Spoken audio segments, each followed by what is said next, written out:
Dans la région des géantes gazeuses repose un monde mystérieux, enveloppé de couches épaisses de brume. C'est Titan, une lune plus grande que la planète Mercure, qui orbite autour du monde annelé de Saturne. C'est une lune qui a captivé l'imagination des scientifiques depuis des décennies, car sous ce nuage dense, de vastes mers, lacs et rivières ont été découverts coulant sur certaines parties de sa surface gelée. C'est le seul endroit dans le système solaire, en dehors de la Terre, où des liquides s'écoulent à la surface. Alors, tout comme ici sur Terre, les mers et les lacs de Titan pourraient-ils abriter la vie? Et si c'est le cas, à quoi cela pourrait-il ressembler? Titan est vraiment un endroit mystérieux. Bien que 4 sondes spatiales différentes aient survolé la Lune, elle cache encore de nombreux secrets. Comme par exemple, d'où provient son atmosphère épaisse? Comment se sont formés ces lacs et ces mers? Et a-t-elle le potentiel d'abriter la vie? On soupçonnait l'existence de grands corps liquides sur Titan depuis le passage des sondes, voyagées au début des années 1980, mais ce n'est qu'avec la visite de la sonde Cassini en 2006 qu'ils ont été confirmés. Contrairement aux océans de la Terre, qui sont constitués d'eau, on a découvert que les lacs et les mers de Titan sont constitués de méthane et d'éthane liquide. Ces lacs et mers, visibles dans ces images radar dramatiques, sont généralement situés dans les régions polaires de Titan et peuvent être assez grands. Certains des plus grands sont comparables aux grands lacs d'Amérique du Nord, par exemple. Alimentés par des rivières qui traversent le paysage gelé de Titan, ils sont également incroyablement profonds, certaines zones étant estimées à plus de 200 mètres de profondeur. Bien que cela reste un mystère, on pense que les mers et les lacs de Titan se sont formés à partir de la décomposition du méthane et de l'azote dans son atmosphère. Au fil du temps, ces composés se condensent en nuages et retombent à la surface sous forme de pluie ou éventuellement de neige. Sur Terre, c'est principalement la vie elle-même qui renouvelle le stock de méthane dans notre atmosphère.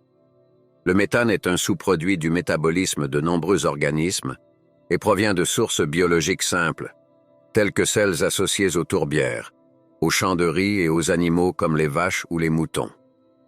Alors, le méthane sur Titan pourrait-il être un signe de vie? Une chose est sûre, s'il y a de la vie sur Titan, elle ne ressemblera à rien de ce que nous connaissons ici sur Terre. L'absence d'eau liquide signifierait que la vie telle que nous la connaissons, qui dépend de l'eau, ne pourrait pas exister à sa surface. Ici, il fait extrêmement froid, avec des températures avoisinant les moins 179 degrés Celsius, soit moins 290 degrés Fahrenheit. Cela rend les conditions sur cette lune mystérieuse sévères et extrêmement difficiles pour les organismes vivants tels que nous les connaissons. Mais cela ne signifie pas que la vie n'aurait pas trouvé un moyen de prospérer sur Titan. Certains micro-organismes sur Terre, par exemple, ont été découverts consommant et survivant dans des hydrocarbures. Et les lacs sur Titan sont principalement composés de méthane et d'éthane liquide, qui sont des hydrocarbures. Toute forme de vie qui pourrait exister dans ces lacs devrait s'adapter à vivre dans un environnement radicalement différent de celui de la Terre. Cependant, les scientifiques ont émis l'hypothèse que la vie sur Titan pourrait être basée sur une biochimie complètement différente. Au lieu de dépendre de l'eau comme solvant, ces formes de vie pourraient utiliser des hydrocarbures tels que le méthane et l'éthane. Cependant, cela nécessiterait une structure cellulaire différente pour que les organismes survivent. Placez n'importe quel organisme terrestre dans l'un des lacs de Titan, et il ne survivrait pas longtemps. Même nos organismes unicellulaires les plus robustes sont maintenus ensemble par des membranes composées de molécules grasses appelées lipides. Les lipides se regroupent et forment une barrière car certaines parties attirent les molécules d'eau, tandis que d'autres les repoussent. Mais les lacs de Titan n'ont pas d'eau avec laquelle interagir, et les températures glaciales gèleraient toute forme de vie terrestre.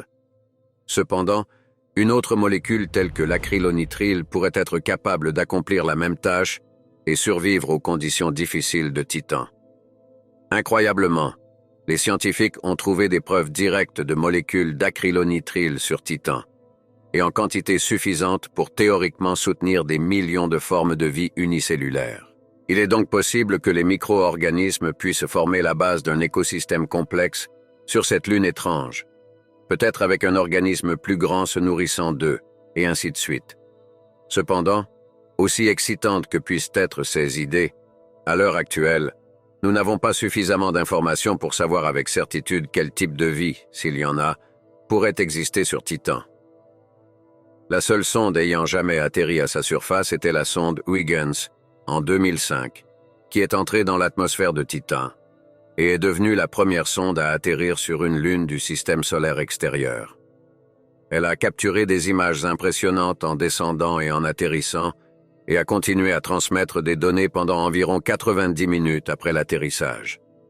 Sur cette incroyable image de la surface, nous pouvons voir ce qui ressemble à une plaine rocailleuse et relativement plate qui a peut-être été autrefois recouverte de méthane liquide en mouvement. Mais, comme vous pouvez le voir, il n'y a aucune indication de vie.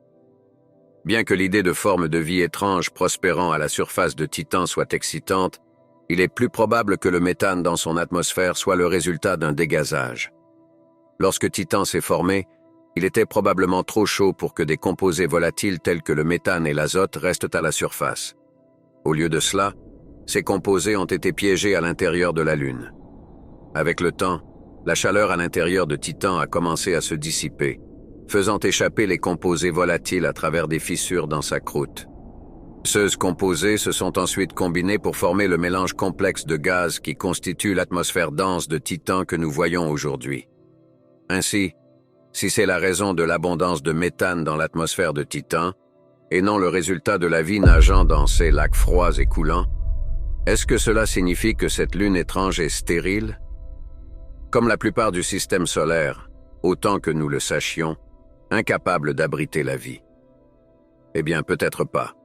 Les observations et les mesures de la sonde Cassini et de la sonde Huygens suggèrent que Titan pourrait avoir un océan subsuperficiel d'eau liquide, profondément sous la croûte glacée de la Lune.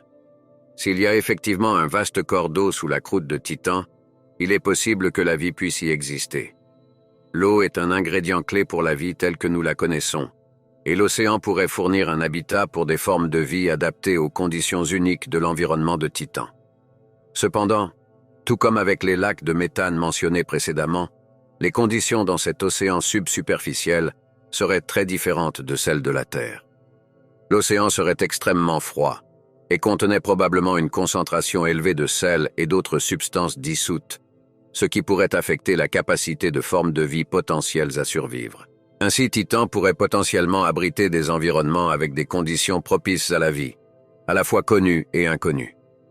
Bien qu'il n'y ait jusqu'à présent aucune preuve de vie sur Titan, sa chimie complexe et ses environnements uniques en feront certainement une destination pour une exploration continue.